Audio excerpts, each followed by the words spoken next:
So think about a time when, your best friend growing up, or maybe a best friend you've had recently, was really having a rough time.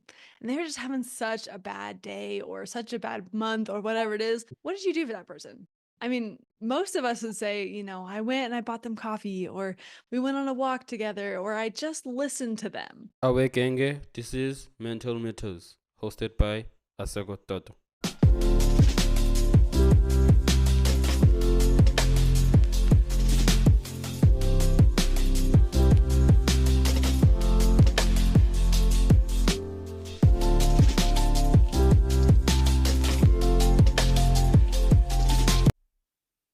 Hello, everyone. Welcome to another episode of Mental Matters. I'm your host, Aseko Dodo. And before we dive into today's incredible conversation, I have a small favor to ask. If you enjoy what you hear today, please take a moment to rate and review our podcast on Apple Podcasts, Spotify, or wherever you listen. Your feedback not only helps us improve, but also helps others discover the valuable insights we share every week. And if you find today's episode particularly inspiring or insightful, don't forget to share it with your friends, family, or anyone you think could benefit from it. Thank you for your support. It truly means the world to us. Now, let's get back into our conversation. What do you do? Why do you do it? That's a good question. I started my journey as a life purpose coach because I went through a time where I really didn't have life purpose, and I really was just going through the motions. I had a job that I didn't love that was, paying the bills, it was paying really well, but I had crazy hours, and I felt like I was just waiting for my life to start. And I Mm. felt like I was waiting for someone else to tell me I could start to live my life. So that's when I started my own journey. And I started like reinventing myself and figuring out what I wanted my life to be like and what was important to me. And then eventually it got to the point where a lot of people start to notice when you start to work on yourself and change things. And so a lot of people started to ask me for help to do the same. So that's when I decided to go actually get coaching certified and like learn how to be a coach. And now that's my full-time job. Mm. And when it comes to actually finding your own purpose, it's not something that you decide, no, tomorrow I will actually find my purpose. I will know what I actually want to do. And most of the time, it takes a lot of work. It takes, in terms of being honest with yourself, of saying that I will try by any means not to do the things that I used to do. Instead of doing those things, I'm going to try something new, something that is difficult to do, for example, because it goes back to recently. I just watched a mini documentary. I forgot the company, the people that made the documentary, but Chris Williamson was part of it, where he said that you must choose your own difficulty. And to me, what that means is the fact that as much as life can be difficult, but it can be worse at the same time, because the reason why it's worse is the fact that sometimes we don't push ourselves enough. We lock ourselves in this tiny box and say that someone will save me, and expecting people to tell you what to do. Whereas sometimes it's all about you being able to say, no, okay, from now, from here, where am I going to? And try to ask yourself those difficult questions. Another thing that I keep on telling this when I have a guest on this podcast, whereas when I started to actually try to love myself, is the fact that I spent a whole year and being able to learn to love myself. Mind you, back then I didn't know what actually the genuine meaning of love meant. So I Mhm. started to take care of myself. And one thing I realized is the fact that firstly, it's hard. I don't wanna lie. It's hard. Sometimes you want to reach out, but at the same time, you remember the fact that, oh, flip, I said I'm going to do this. And that's where I saw that. I wouldn't say that's when I found my purpose, but I would say that I realized that how important is to take care of yourself. Yeah, definitely. I always like to use the example of like a water pitcher. A lot of times we kind of feel like we're supposed to be filling other people's cups and we're Mm, supposed to be mm, working mm, for other people and, mm, and doing what they want us to do and have our lives reflect their desires for us. And we're constantly pouring out into their cups. But eventually, our pitcher's going to run out of water and we're going to have nothing left for ourselves mm, or to give to anybody else. But if instead we set it up like a champagne tower where we're pouring in from the top and we're filling our cup first, it overflows and fills every other cup. And then there's more than enough to go around.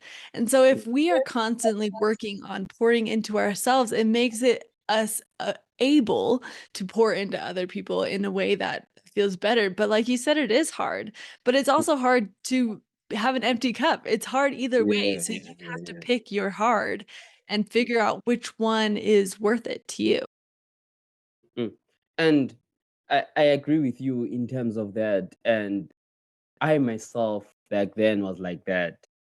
As much as I had my own mental health struggles, as much as Mhm. I had my own troubles in terms of not taking care of myself, not knowing what to do, but at the same time, when a person asks for assistance in terms of the problem that I have, it would Mhm. be that easier for me to actually explain to them, no, you should do this and this and this and this. But it becomes harder when you actually do it to yourself and say Mhm. to yourself, you should this, that, this, not realizing that, oh flip, I'm the one that is in the wrong. It again, it goes back to something that I think it was said also by Chris Williamson, where he said that when a friend, you and your friend go decide that you go on a date or on a coffee date, on a lunch, you when the friend doesn't pitch up, you become angry. And but whenever you say that you don't gonna do something that is important to you, you don't have the same reaction. That's how it should be. You should be angry at yourself, the fact that you didn't put much effort on saying that, oh flip, I need to actually put accountability onto myself and look at myself of how why am I doing the things that I'm doing that are self-sabotaging within myself. So it's something like that. What you've said is quite important. And you mentioned earlier when ma- while you were asking, you were actually answering my first question, and you mentioned that you had struggles in terms of, I would say, you found your own purpose. So as I mentioned also that finding your a purpose is not something that you can wake up and do. So, what was some of the obstacles that you came across in when whilst you were in the road of finding your own purpose? Yeah, you're totally right. It's not something you just like wake up and all of a sudden you're like, oh, like I know what my purpose is today. And it gets really sticky because in the midst of like trying to find and live a purposeful life, you also have to do all the day-to-day thing. You know, you have to do the dishes, you have to Mm, cook, you have to like, and so it's really mm, easy to have your this kind of like internal drive buried underneath your laundry list of things to do. But when it comes to finding your purpose, I think the very first thing that is required is to be able to know yourself and really mm, understand what drives you and what motivates you and what makes you excited. And it's really interesting. We spend a lot of time getting to know other people, but we don't spend that same time getting to know ourselves. And mm, so often with my clients, that is the very first thing I work on is just figuring out who they are, what drives them, what they enjoy, what were times in their lives that made them feel alive. And then we start to dissect it. Okay, like what about that experience made you feel alive? And then we can start to look mm, at, start to figure out what their drivers are, what their motivators are, their passions are. And then we can use that information that we learned to then move forward and look at finding purpose. And I don't really believe that people have one purpose in life. I think that mm, purpose changes over time. I think the goal is to be living mm, a mm, purposeful mm, life to mm, find your purpose here and now in this season that you're in. mm. To add on what you've said, you don't believe that a person has one purpose. It goes back to a conversation I had with a guest, whereas he said that he thought that he had this purpose, only to find out years later that he found a new purpose. I feel like it goes back to that thing of limiting yourself, of Mhm. actually saying that limitation of saying that now I can stop here. I can no longer go up beyond this point. And that's where I try by any means to actually try by any means to challenge myself. It's something that we don't do. And Mhm.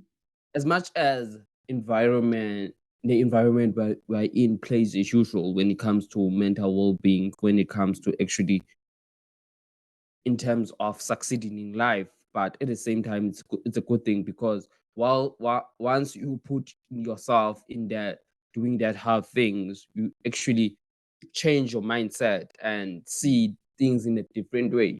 Because I wouldn't say that myself. I have found my purpose, but I feel like in a way, as much as one could consider this thing I'm doing as a purpose in terms of having this kind of conversation, talking with people like you when it comes to how people can better their own lives. Because in all honesty, we need to be honest with ourselves when it comes to the nature of the state of mental health. When it comes to mental health, it's such it's a crazy thing because I remember I'm currently reading a book by Johan Harry, whereas he lost connections in terms of where he speaks about the 9 causes of depression. Whereas one of those causes are the disconnection from meaningful work. What he dives deeply in a way of instead of the person that does the decision, the person that actually manage the people are not are not the people is not the person that has the most mental health problems, not have the but instead the workers that actually do the minor things in terms of if you're a graphic design, you only do graphics. If you're a salesperson, you only do sales. But to me, it depends on the employer, that the fact that am I doing the right thing? And it goes back to that thing of not being included when it comes to decision within the settings of the environment that you're in, that you are working. It's something that I've seen, and sometimes we go again what I've said in terms of people are expected to be saved, and something that I believe in is self advocacy. As much as something that we actually don't learn to do is the fact of self advocacy.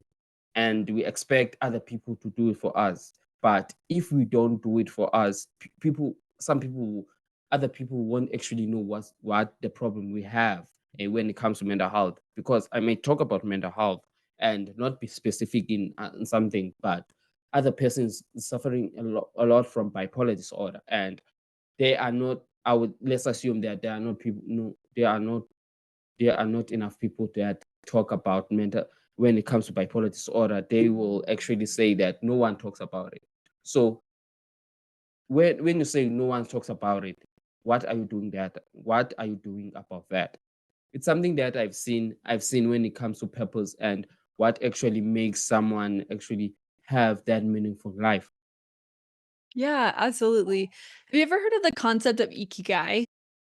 Yeah, yeah, yeah. Yes. So it's exactly that. Like you look at the different things, you look at the things that you're passionate about, you look at the things that drive you, but then you also look at what's missing in the world that I can fill Mm, and what is something that I can bring to the table. And when you bring all of those things together to find your purpose, it just makes you feel complete. And I think mm, it's really interesting what you said about like the fact that people are looking for like one purpose in life and they think that they found it, but that's so much pressure. And sometimes when we put that pressure on ourselves, we have to find our one purpose. We'll mm, never find it because we're mm, so freaked out that, like, definitely, definitely. yeah, you get so freaked out that you want to make sure you choose the right purpose or you make the right decision because you only get one. But it's so limiting because we as humans are here to grow and develop and change. Like, think about where you were 10 years ago. You were a completely different person. So it's kind of ridiculous to assume that 10 years ago self purpose would be the same as our purpose today, and it's really limiting ourselves to growing and evolving the way that we are made to. Mm, mm. And again, add on what you've said. It's quite interesting because at some point in my life, I thought that my purpose was to write poems in terms of being a writer. And fast forward, now I feel like, when was that? Back in 2017. And now it's 2024. I have a different purpose. I would say I am doing this thing of podcasting, being able to sit here with you and have this conversation. It's quite something that is different. If you could ask me to do the same thing back in 2017, there will be a totally different story, because back then I didn't even have faith in myself, not trusting myself that I could do such of the things. And also, it goes back to that thing of time and something that you mentioned, like limiting ourselves of, actually, when it comes to time, by this time I know that I will be at this point, and focusing on that mind goal of saying that, when I grow up. It goes back to that thing, when you are young, you are asked what you're gonna be when you are older. And most of the time the most answer is, I'm gonna be a doctor. And at some point, some of the children actually implant that mentality, whereas they tell themselves that they will be doctors when they actually don't achieve those goals. I feel that there's the reason why there's a lot of depression among young people, and a lot of suicide rates when it comes to definitely young people. And the stats are quite alarming, in all honesty, when it comes to that. And expectations are what actually initially destroying us, because we have these big expectations about ourselves. When we don't reach those expectations, we start to hate ourselves of saying that, of flip. There's no need for me to live anymore. I can't even do this one small thing, and not realizing that it's not your fault, and being able to actually be able to say, I need help. I need help in this extent, because uh, I'm someone that always wanted to do things by themselves, and not being say that I need help. Assist me in this. If I fail, I fail and do it again. And I won't ask help. And it's something that I believe that it's bad for it's a bad thing, because everyone needs a tribe. Everyone needs a community that they can sit down and actually talk about these things. Hopefully later on we will be able to actually touch on that, in terms of, you spoke about learning to be your own best friend. So yeah. And speaking of, what have you seen the interlinked between pep, the the purposeful life and happiness? How have you seen within your practice? Mhm. My favorite illustration of this is actually a client I was working with, and she was a little bit older, but she had been working in this job that she had worked for her in her career. She had like worked her way up. She was really proud of that. But it wasn't she didn't feel a sense of purpose in it. Mm. And she really kind of had this other like calling where she really wanted to go do this other thing, but she was so afraid to leave what she had built to build a separate life. And I talked to her a lot about, what was it like living where you're at? And she was, having a hard time. She was by herself. She missed her family, and she was just kind of going through the motions. And I think all of us can relate to that. Just kind of going through the mode, just surviving. And then when we turned the conversation, I said, okay, like, tell me about your dream life. Tell me about what it would feel like to live differently. And she kind of described this picture of what she wanted her life to look like. But then she always followed up with, but I can't because. And so I finally got to the point where I was like, okay, well, tell me what would change for you if you knew that you couldn't fail. If you could Mm. build your dream life, if you could live a life that you love and you knew you couldn't fail. And instantly, like, she put her shoulders back, she sat up straighter, she got excited, her eyes lit up, and she was like, well, I would wake up earlier and I would go to the gym and I would eat better. And then I'd go talk to people and I'd go start building this business on the side. And I'd still go to work because I still need to make money, but I would be more excited to be there. And everything changed for her. The second that she started envisioning herself living a life where she was on brand, on purpose, everything changed, not just like her job and the way she makes money, but also the fact that she would get up earlier, she would go to the gym, she would eat better, she would take physical care of herself, she would have more friends, she'd be more open in talking to people about her dream. Everything changes when you find something that lights you up, when you find that purpose, that drive, and you believe in yourself and you start to work towards that, everything changes. And it is so much easier to go about your life being happy, even though you're still going to work and maybe like your outside circumstances haven't changed. It is so much easier to be happy when you have that drive, that internal sense of purpose. And it doesn't have to be anything big. Some of the happiest people I know are the janitors who work at the school who work Mm, to provide a safe place for kids to go to school, and they know that that's their purpose. They love mm. it. And it just lights them up and it makes everything easier. How do you actually keep that fire on? Because at some point in life, you keep on saying that this is my purpose, being always being excited about it. But there comes a time that you lack a sense of doing it. You lack a sense of saying that, "Oh, flip, I'm no longer liking the thing that I'm doing." Yeah. I think the first thing is just to understand that's okay. It's totally natural to have something that have had lit you up so much fizzle out and be like, wow, I really don't love that thing anymore. That's totally okay. Is the first thing, you know?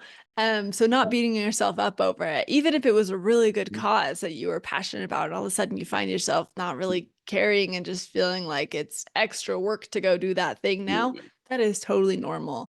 And just I think if we just start to embrace seasonality a little bit more and just understanding that not everything is going to be in your life forever. And that's okay. Like take that pressure off you. But then I think a really, really important thing that everyone needs to be doing more is just to be asking themselves the hard questions like, do I still like this? Is this still getting me to where I want to go? And as you continually ask yourself that question, it makes it so you are continually choosing that thing. You are Mm, signing up for it every day, and it doesn't become an obligation because it's something that you chose for yourself. mm, And if there comes a time where you're like, yeah, like I don't think I want to do this anymore. That's okay. Then you start to ask yourself, okay, what do I want to do? And you go into a phase of experimentation and get really curious and try new things and get playful with it. And mm, that's totally okay. It's totally normal. It's how we are designed. It's how mm, the world around us is designed to work in seasons. And so take that pressure off yourself. Let it be okay. But then always be choosing that thing, be asking yourself, is this still what I want to be doing? Is this still taking me to where I want to go? mm. And how do you actually, I would say, how can I put this? How do you mix that, you combine that, asking yourself that, is this thing that is this thing I'm willing to do it for forever? I do I still have interest or what I'm doing? Actually combining with in terms of in terms of doing it more intentionally and living it more intentional. I think the best answer to that question is just you have to know where you are wanting to go. Create a vision board for yourself. Who do you want to be? Where do you want to be in 5, 10 years? Like, who do you want to become? I think is the more important question is who do you want to be? And then you can always be comparing where you're at now to where you want to go. And you can make sure that what you're doing is getting you to that person, is helping you become that version of yourself, the best higher version of yourself. And if it's not, then you can start to like think about, okay, how can I intentionally change this so I can just shift the direction to make sure I am getting to the right place? Mm, mm, mm, mm. Who you want to be, and it's something that we actually, as much as it's just a, I would say, a cliche question in a way of asking ourselves. We are told, we most of the time when one's listen to motivational speakers, when it comes to their self and who do you want to be when you grow up, and goes back to that thing, but internally looking within yourself, who you want to be. At some point that we are told, we sometimes we might think that we want to be a certain person, but not knowing that the certain person that we want to be is a person that our parent, our friends want us to be, how do you actually run away from that? How do you actually change that mentality of actually trying doing that inner work within yourself? Mhm. Yeah, I love the analogy of an inner garden and the fact that when we're born, we're this delicious plot of land that's just ready to grow and thrive. But we're too young to be able to cultivate our own garden. So our Mm, teachers, our parents, our friends, mm, even our siblings start to plant this garden. And then they choose what grows, what they choose what they consider weeds to pluck out. They choose what to water, what to mm, fertilize, and they tend to this garden. And now you're getting to this point where you are reaching adulthood and you have to start to take over the garden yourself. Now it's really natural to keep your garden the same at first and to be, watering the same things, weeding the same things because that's how you were raised. That's the paradigm that you have. But eventually, you're going to start to look at all of these things. And it's really important to be looking at all of the beliefs that were planted there and to be questioning, is this serving me? Is this what I want? Do I even like this thing? Or do I even believe in this thing or not? And it is a hard process. It's a sticky process to comb through what you have been raised as truth or like things that you have been taught your entire life and then have to detangle that and figure out, oh, maybe I don't need this in my garden and pull it out. It's yeah. a hard process. Sometimes it takes years to really decide to uproot something or not. But I think the cool thing is that we're not set in stone. Like you can always change. Beliefs that you've had for Mm, 20 years, you can start to look at and be like, I don't think that's serving me right now, and be mm, changing it. Even up, 80, 90, like your entire life. You can be changing and growing and evolving. We kind of have this mentality that we've been taught where you have to have it all figured out by the time you're 18 and you're going to college, or you have to mm, know mm, what you want to mm, be. They're like, what do you want to be when you grow up? And we have this expectation that we're supposed to have it all figured out, and we're not. That's not the point. Like, the point is to be mm, experimenting and growing and changing. And you can always, always, always reinvent yourself. You can always replant your garden. You can start from scratch if you need to. There's always that option for you. Spoke a lot that you mentioned, and in terms of starting from scratch, and again, it goes back to expectations and actually going that thing of what is expected for you from you, and that if you don't do it, you in a way of sin differently, and you're no longer the person we thought that you are. And is that sense of, I feel like that outside noise, and it's something that I keep on talking about, because that self-talk, as much as it's important, but sometimes can go against us in a way. For example, we can choose to actually, there are two sides. There is the positive side and there's a negative side. Most of the time, as much as we need to actually go into the positive side in terms of saying that I will listen to that voice, but at some point we actually choose the negative side, whereas we start to telling ourselves that we are not worthy, we shouldn't do that because we can't actually going back to what you spoke about in terms of limitations. We limit ourselves of things that we can do.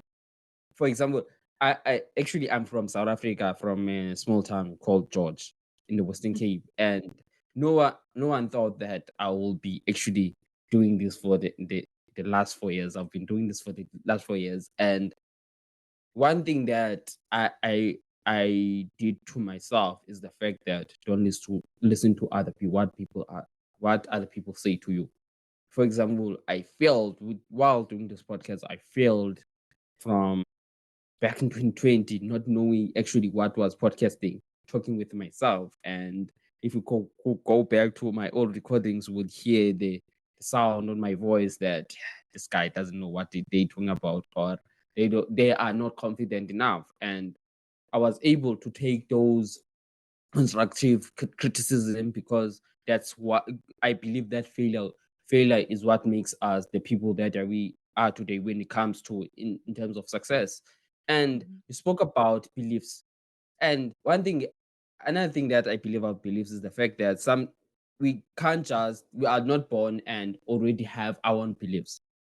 The beliefs that we actually carry with us are our parents' beliefs.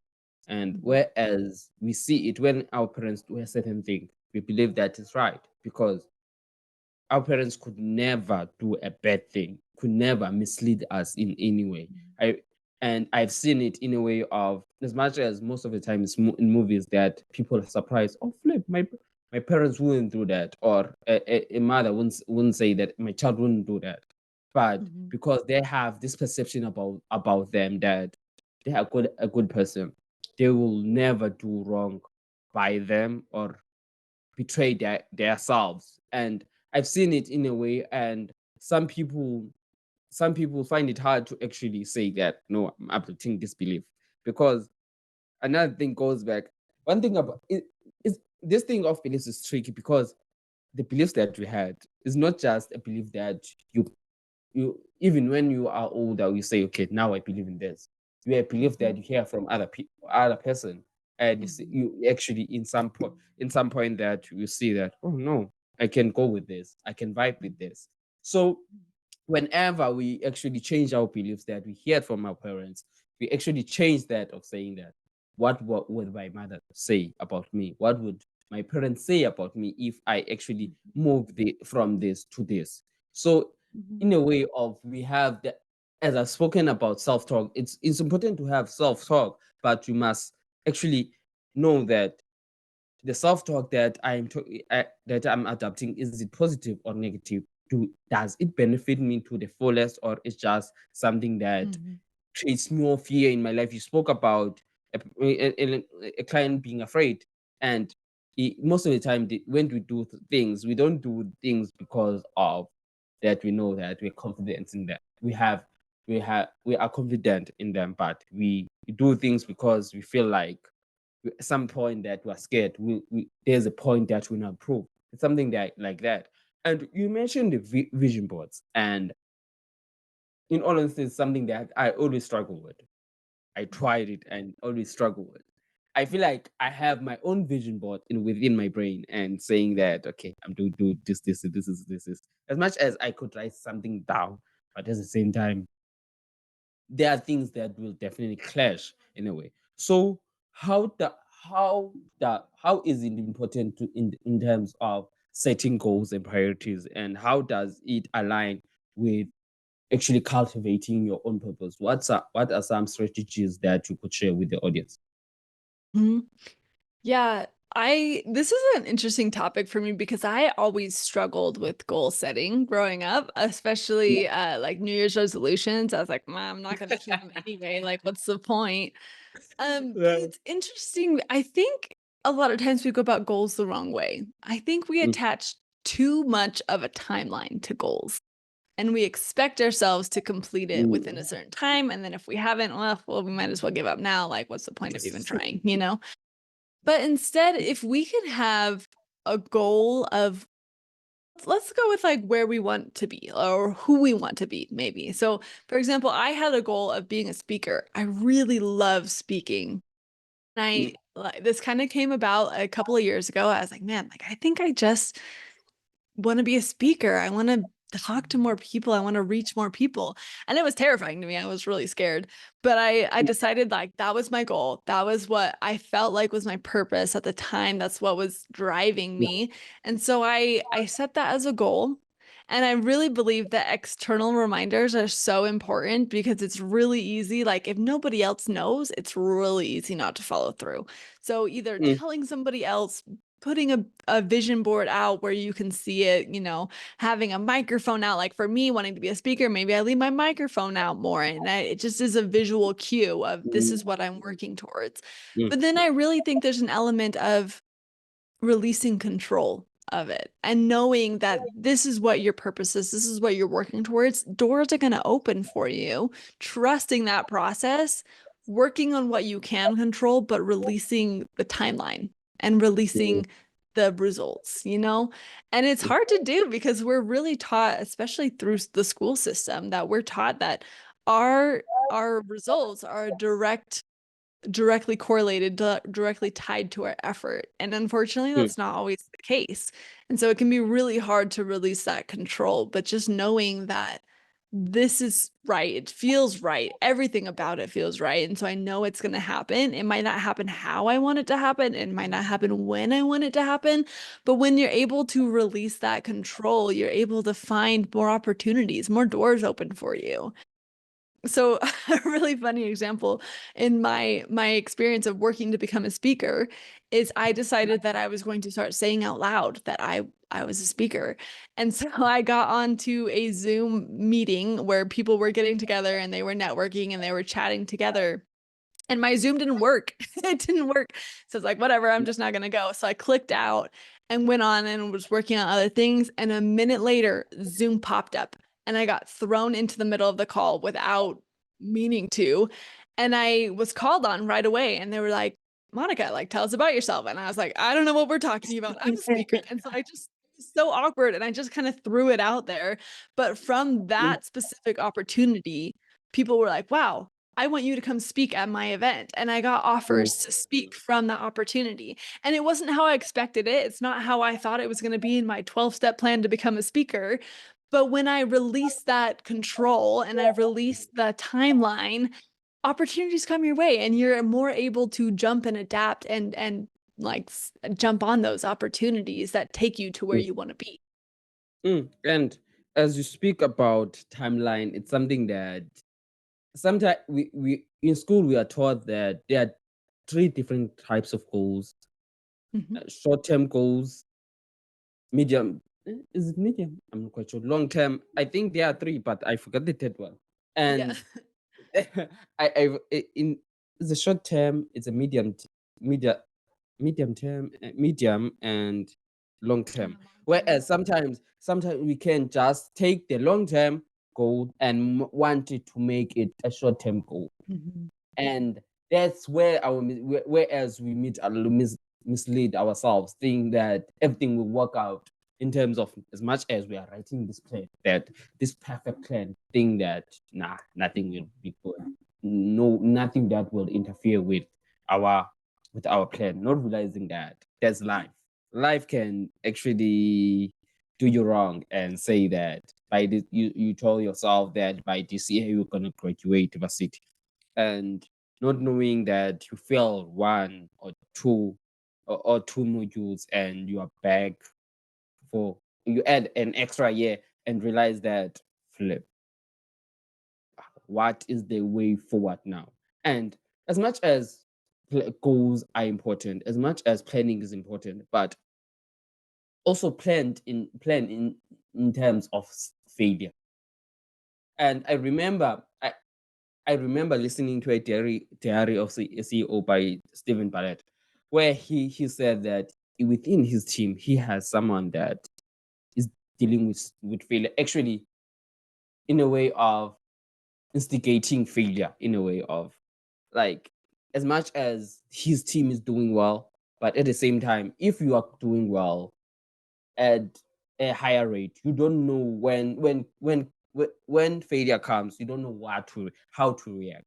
So he has the assistant that does that in terms of enforcing his team to fail, in terms of pushing his team to fail. Whereas as I mentioned, failure, I believe that failure is the best teacher in my perspective. I believe that, because if I don't fail, I don't know, I would never learn, and I will keep on doing this and doing this and doing this and doing this, and not realize that, oh flip, I am not doing that right. I'm not doing that right, and all I know is doing things right and not doing things wrong. And it's quite an interesting, I would say, that a thing when it comes to failure, and actually jotting down these things and thinking that everything will actually go by your plan. And in terms of learning to be your own BFF, again, something that I'm quite interested a lot, because sometimes we do these things alone and not realize that, oh flip, I need a person that could assist me here and there and there. So firstly, the concept of being your own best friend is gaining popularity. Why what does this this mean to you, and why is it important? Yeah. Um, as humans, we're definitely really tribal beings. Like we need other people, and it's important to have that kind of community, but it's also important to provide that in yourself. A lot Mm, of really unhealthy relationships come from kind of a power struggle where you don't have that ability to provide the love and support that you need to yourself. And so you're constantly looking for it in other people. Um, and if you can, I mean, going back to that champagne tower that we talk about, if you can constantly be pouring into yourself and learning how mm, to love yourself and support yourself through the process, you will never run dry because you will always have yourself with you in all of mm, the hard things. Even though we are all really tribal beings, we love to be around other people, we love that human connection. We're each on our own journey, and nobody is always going mm, to understand exactly what you're mm. going through because Definitely, it's meant for definitely. you. It's not meant for them. And you might have goals and dreams that are yours, and other people don't get it. And that's okay because they're not supposed to get it. It's not their goal and dream, it's yours. And so being able to be your best friend, to support yourself through that process is so important. Otherwise, it's going to lead to being really lonely. It's going to Mm. lead to unhealthy relationships, this unhealthy dynamic, and it's going to lead to so much heartache where you can come back and you can fill in that gap for yourself. What role does self-compassionate and self-care play in being your own BFF? It's really important. So think about a time when, your best friend growing up, or maybe a best friend you've had recently was really having a rough time and they were just having such a bad day or such a bad month or whatever it is. What did you do for that person? I mean, most of us would say, I went and I bought them coffee, or we went on a walk together, or I just listened to them. And think about how supportive you were for that friend. And now we need to be able to provide that for ourselves. And that is what self-care truly is to be able to be there and to allow yourself to feel things and be there through that process. Buy yourself a coffee if you need it, Mm, or take the time to understand what you need to support yourself. I think mm, some of the best self-care is just asking yourself, what do I need today to help myself thrive?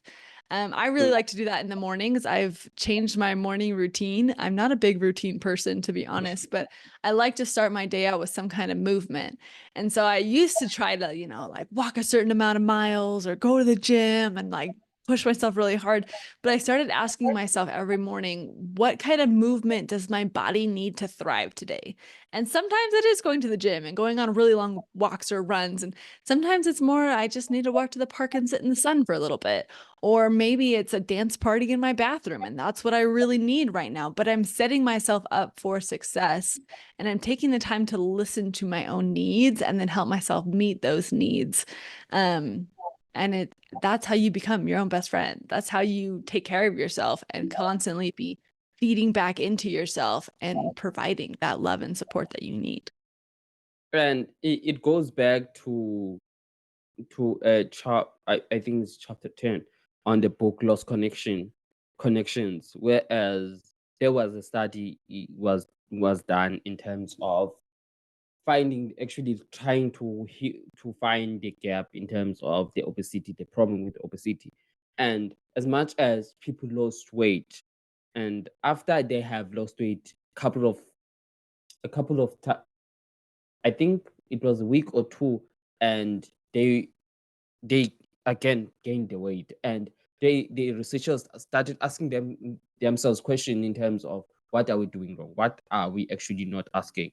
And whereas they asked the participants about of the study, and only to realize the fact that they didn't look at the fact of asking them why, the reason why they actually gained the weight, instead of actually they looked upon on I would say on the symptoms of the problem, not actual problem. And I feel like it goes with us in terms of, we you don't ask ourselves questions. For example, you mentioned go to the gym. We are always told that we should have that morning routine. and going to the gym, have a bit of movement. Why would you do that movement? Why do you feel like you are not fulfilled in life? Why do you feel that you don't have a purpose in life? It goes back to our conversation of having purpose. What if the reason why I don't have purpose is the fact that I don't know who I am.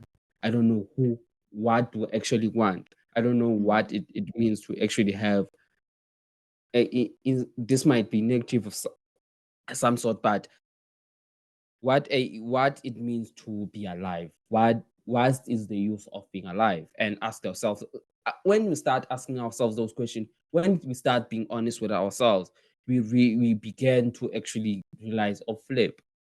Instead, after I've answered the reason, the cure of asking myself I the reason why I need to live is the fact that I must lay down my routine, or as in terms of us ourselves, how as other people, how do I influence them? How do I actually do my existence matter to them? And most of the time is it goes with that. End up actually, when they find that out, that the fact that they have a positive impact on other people, they find more reasons to live, they find more reason to do other things. It goes with that. And I feel like one thing that you mentioned is the fact that ask yourself, what do you want to do for yourself? It's quite important, and it really revolves around, I would say, being actually cultivating to being your own best friend. And building how does building a I would say building a positive relationship with yourself, what are some key strategies or key things that you would say to audience in order to build their own positive relationship with themselves? I think it all starts with trusting yourself and trusting that uh you're able to meet your goals and you're able to, like, I don't know, like, think about how you start building a relationship with somebody else. Like when you meet somebody for the first time, like you kind of start to get to know them, you ask a few questions, and then maybe later you start to, deepen those questions a little bit. But a true relationship or friendship is born when you ask them to do something and they do it, and it builds Mm, trust. And so you got to do the same thing with yourself. So I always recommend like starting really small. Like if you just have a desire, maybe your desire is to lose weight. So maybe you just need to go outside and go on a 5-minute walk. And that is a small commitment that you can make to yourself. And you start to build that trust every time you make that commitment to yourself. And then maybe you can add on to there and you can deepen that relationship. But I do think that learning how to trust yourself is a really, really important first step.